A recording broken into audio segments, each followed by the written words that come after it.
Assalomu alaykum barchaga. Bugun sizlar bilan Jim Carrey ishtirokidagi Niqob filmi haqida gaplashamiz.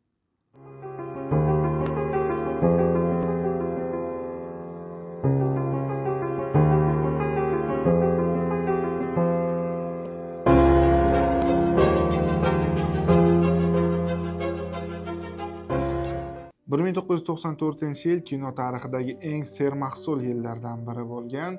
Aynan shu yilda juda ham ko'p shedevr kinolar ishlangan. Jim Carrey ishtirokidagi Niqob filmi ham aynan shu filmlar qatorida turadi. Niqob filmini men nima uchun yaxshi ko'raman? Birinchi o'rinda aktyor Jim Carrey uchun, chunki Jim Carreyning ijodini juda ham hurmat qilaman. Uning ishtirokidagi har bir kinoni ko'rib chiqqanman va qayta takror ko'rib ham chiqaman ba'zi kinolarni. Chunki uni biz komedik rollar bilan taniymiz, lekin u dramatik rollarni ham juda ham maromiga yetkazib ijro etadi va o'sha biz komediya deb hisoblaydigan ba'zi kinolaridan ham qanaqadir bir o'zimiz uchun falsafa chiqarib olsak bo'ladi. Niqob filmi ham xuddi shunaqa kinolardan bittasi.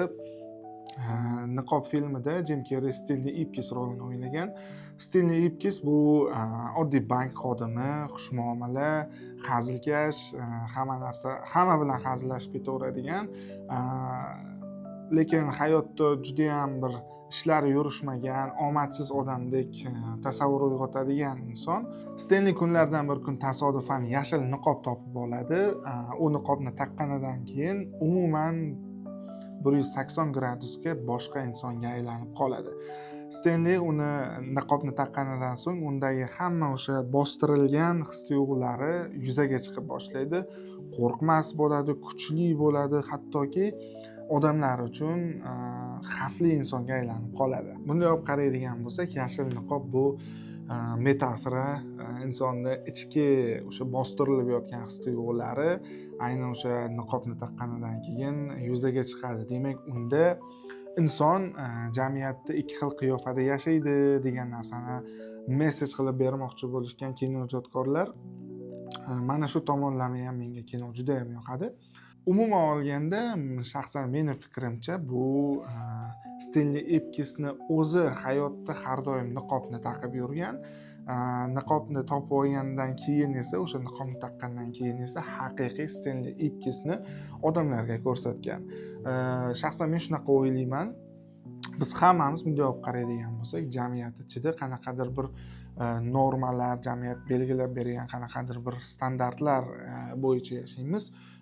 Anchagina o'zimizni hissiyotlarimizni, emotsiyalarimizni, juda ham ko'p narsalarimizni bosishga harakat qilamiz va o'sha niqobni taqqandan keyin Stenli o'zidagi haqiqiy emotsiyalarni, haqiqiy ehtiroslarni, haqiqiy narsalarni ko'rsatib bergan.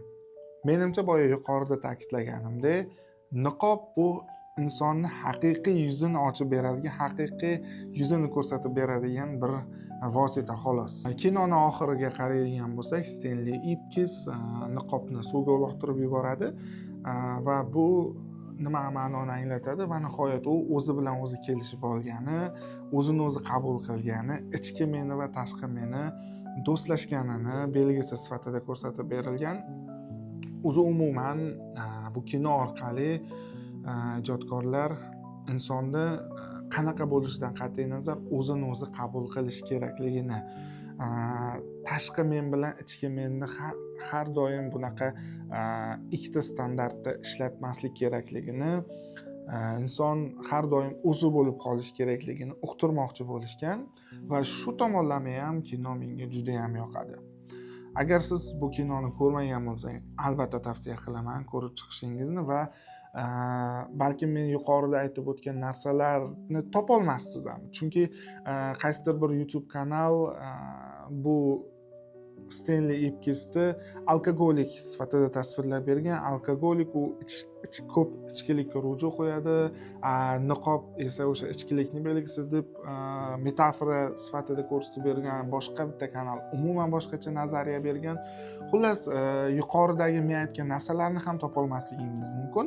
Shuning uchun o'zingiz kinoni ko'rib, o'zingiz xulosa qilib, balki ko'rgan bo'lsangiz o'sha xulosalaringizni izohlarda yozib qoldiring. Agar ko'rmagan bo'lsangiz, albatta topib ko'ring o'sha kinoni, juda ham maza qilasiz va Kinoni ko'rgandan keyingi xulosalaringizni pastda yozib qoldiring.